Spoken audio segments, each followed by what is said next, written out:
कभी आपको ऐसा लगता है कि आप ज़्यादा इमोशनल हो जाते हो और फिर खुद से पूछते हो, शायद मैं ही इमोशनल फूल हूँ। सुनने में थोड़ा-सा अजीब लगता है, लेकिन ऐसा अक्सर लोगों के साथ देखा गया है। इस वीडियो में हम इसी क्वेश्चन का आंसर ढूँढेंगे और वो भी टैरो के साथ। ठीक है? तो ये रीडिंग जजमेंट के लिए नहीं है, ये सिर्फ सेल्फ अंडरस्टैंडिंग और इमोशनल रिकवरी के लिए है। और इसमें हम यूज़ करने वाले हैं 4 टैरो कार्ड का स्प्रेड, ठीक है? जिसमें हम जानेंगे कि आप असल में कैसे हो, आपका इमोशन नेचर कैसा है, कौन सी फीलिंग आपको इमोशनल हैवी बना देती है, जो आप बियर नहीं कर पाते हो। या फिर हम ये भी देख सकते हैं कि आपको ऐसा क्यों लगता है कि आप खुद को इमोशनल फूल महसूस कर रहे हो। ठीक है, आपके इमोशनल पैटर्न का क्या आपका इमोशनल पैटर्न है, कैसे आप उससे रिकवर करेंगे। तो वो अपने कार्ड की तरफ बढ़ने से पहले एक और बात मैं आपको कहना चाहूंगी कि बहुत बार प्रॉब्लम इमोशनल की नहीं होती, लेकिन प्रॉब्लम ऐसी होती है जिसे हम अपना समझने लग जाते हैं। तो अगर आप दिल से काम लेते हो, सबका ख्याल ज्यादा रखते हो और इजीली खुद को ही दोषी मानने लग जाते हो और बाद में आपको रिग्रेट होता है, काश ऐसा ना हुआ होता, तो वीडियो आपके लिए है। ठीक है, तो चलते हैं हम अपने स्प्रेड की ओर। तो हमारे स्प्रेड में पहला कार्ड निकल कर आता है, that is knight of cups. अब knight of cup is quite emotional card. ये इमोशन से रिलेट करता है कहीं ना कहीं, और ये कार्ड दिखाता है कि आप इमोशनली काफी ओपन हो, आप दिल से सोचते हो, कैलकुलेशन ज्यादा नहीं करती हैं, आपके इमोशन प्योर हैं, मिक्स्ड हैं, और आप जब किसी के लिए कुछ करते हो तो उससे एक्सपेक्टेशन भी नहीं रखती हो। एक कार्ड ऐसे भी कहता है आपके इमोशन प्योर होते हैं सामने वाले के, आप दिल से सामने वाले की बातें सुनते हो और चाहते हो कि आप किसी के लिए कुछ करो। जब आप किसी के लिए कुछ करते हो तो लोगों की एक्सपेक्टेशन आपसे ज्यादा बढ़ जाती है, क्योंकि आप सिंसियर भी बहुत ज्यादा होते हो। बताता है कि आप में वो क्वालिटी है कि आप लोगों को दूसरा चांस भी देते हो, दूसरा मौका भी देते हो। अगर किसी ने कोई गलती कर भी दी है तो आप माफ कर देते हो। ठीक है, तो इसका मतलब ये हो गया कि आप यूजुअली इमोशनली अवेलेबल रहते हो सामने वाले के लिए।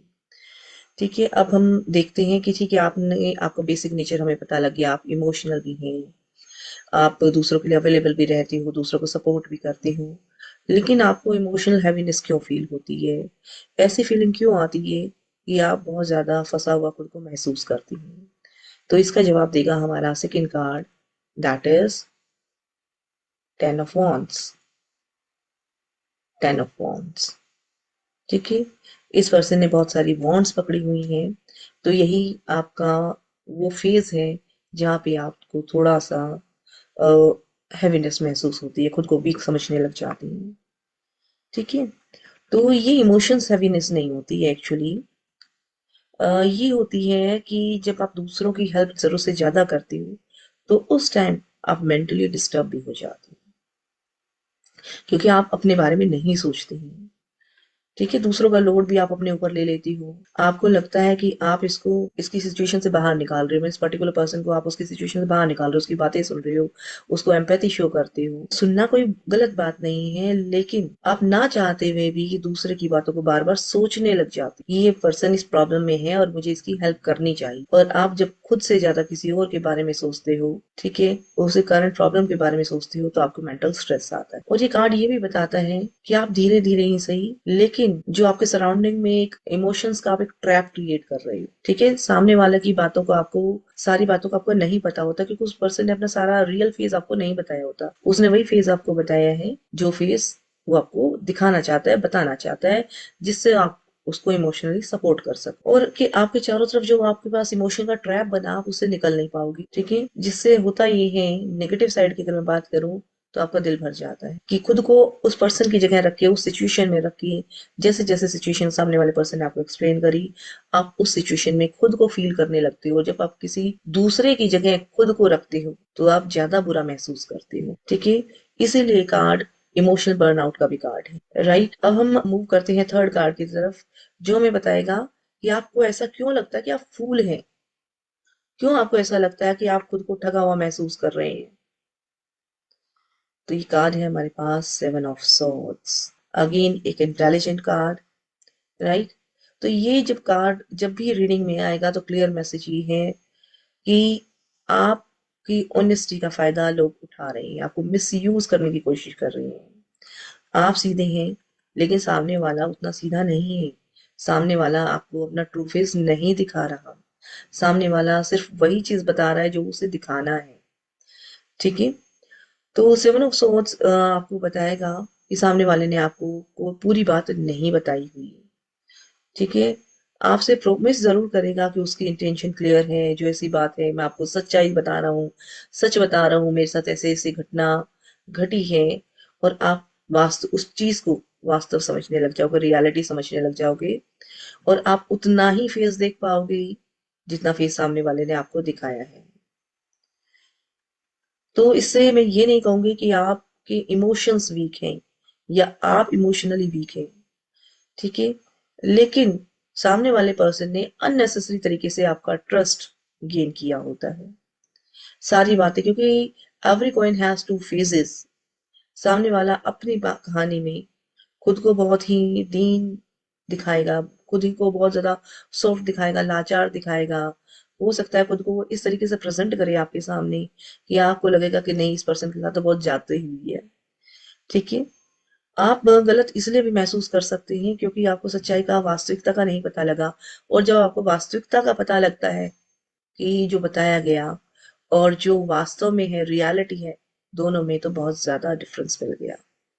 तब आपको लगता है कि मैं तो मूर्ख बन गया, इसने तो मुझसे सिंपैथी गेन करी, इसकी इंटेंशन तो कुछ और थी। ठीक है। तो इसलिए आप उस फेज में आप खुद को छोटा महसूस करते हो, ठगा हुआ महसूस करते हो। लेकिन that is not the reality. ऐसा नहीं है कि आप मूर्ख हैं या आप बेवकूफ हैं। ठीक है। आप इमोशनली बहुत अच्छी हैं, दिल के बहुत सच्चे हैं, इस वजह से आप ऐसा महसूस करते हैं।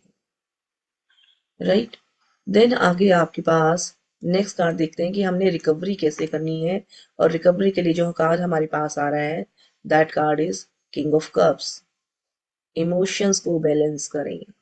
सिंपली ये कार्ड कहता है कि अपने इमोशंस को बैलेंस आपको करना होगा। क्योंकि ये कार्ड सॉल्यूशन में निकला है, तो कार्ड कहता है कि आपको अपने इमोशंस खत्म करने की जरूरत नहीं है, सिर्फ इनको कंट्रोल करना होगा। आपको सिक्के का दूसरा पहलू भी जानना होगा। जो बात आपको बताई गई उस बात में कितनी सच्चाई है, ये भी आपको जानना होगा। ये कार्ड आपको गाइड करेगा कि सबको सब कुछ बताना जरूरी नहीं होता और सबके लिए हमेशा अवेलेबल रहना भी कोई जरूरी नहीं है। और ना ही हर बात को दिल से लगाइए। सामने वाले ने बात कही, आपने सुन ली, दैट इज ओके। ठीक है। सामने वाले को सुनो, अगर उसे एम्पैथी की जरूरत है एम्पैथी दीजिए, लेकिन अपने सराउंडिंग में सर्कल मत बनाइए, अपनी प्रॉब्लम मत बढ़ाइए। ठीक है। अपने इमोशंस का कंट्रोल अपने हाथ में रखिए। सामने वाला, जैसे मैंने पहले भी बताया, कि कभी भी आपको रियल फेस आपका नहीं दिखाएगा। ये रिकवरी का कार्ड है, इमोशनल मेच्योरिटी का साइन आपको मिल गया है कि इमोशनल मेच्योर बनिए। ठीक है। इसलिए व्यक्ति को जाने बिना कोई भी बात ना बोले, कोई भी डिसीजन ना लें और खुद को उसकी जगह प्लेस ना करें। याद रखिए, इमोशनल होना कोई ना वीकनेस नहीं होती। वीकनेस तब होती है जब हम बाउंड्रीज बनाना नहीं सीखते।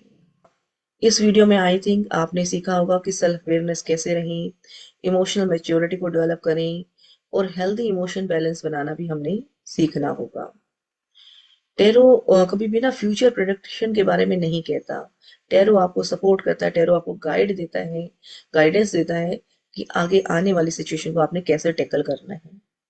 अगर ये मैसेज आपको रिलेटेबल लगे तो कमेंट जरूर कीजिए, अपना एक्सपीरियंस भी हमें शेयर करें और चैनल को सब्सक्राइब करें करें ताकि आपका सपोर्ट हमें मिल सके, आपका प्यार हमें मिल सके। और फ्यूचर में भी मैं ऐसी वीडियो लेकर आऊंगी। सुनने के लिए आपका बहुत बहुत धन्यवाद।